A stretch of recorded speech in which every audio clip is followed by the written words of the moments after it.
Love scamming, sarang mafia Cina di Batam diobrak-abrik Interpol. Sebanyak 2 bus berisi anggota polisi dari Satuan Sabara Polda Kepri geruduk sebuah bangunan di kawasan Sipangkara Batam Center. Penggerebekan dilakukan terhadap puluhan WNA asal Cina Batam oleh Polda Kepri dan Interpol. Penggerebekan yang dilakukan Selasa 29 Agustus 2023 sekitar pukul 3:30 waktu Indonesia bagian Barat. Penggerebekan ini dilakukan sejak sore hingga malam hari. Dalam kegiatan tersebut, Interpol dari Mabes Polri juga ikut turun ke lapangan melakukan pengecekan langsung penangkapan tersebut.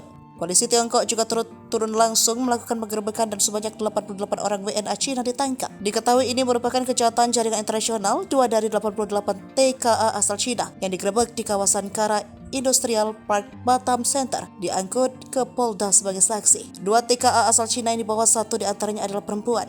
Anggota dari Ditreskrimsus yang membawa 2 orang TKA asal Cina tersebut mengungkap keduanya dibawa untuk melengkapi berkas penyidikan. Kabid Humas Polda Kepri Kombes Pol Zahwani Pandra Arsyad mengungkap jika puluhan WNA Cina di Batam yang diduga melakukan skimming bekerja secara tim. Yang menambahkan jika penggerebekan WNA Cina di Batam itu merupakan kerjasama antara polisi Indonesia dengan aparat kepolisian Tiongkok. Polisi sebelumnya menggerebek salah satu bangunan di Kara Industrial Park Batam Center Selasa 29 Agustus. Di sana mereka menemukan setidaknya 88 warga Cina dalam ruangan itu. Pandra menjelaskan dari penyidikan sementara untuk melancarkan aksinya, para pelaku membentuk tim, di mana pertama membuat korbannya nyaman, selanjutnya menakut-nakuti korban. Selain itu, pelaku juga melancarkan aksinya melakukan penipuan terhadap korban. WNA asal Tiongkok tersebut menjadi target pengejaran Interpol karena terlibat dalam tindak pidana penipuan jaringan internasional dengan modus love scamming.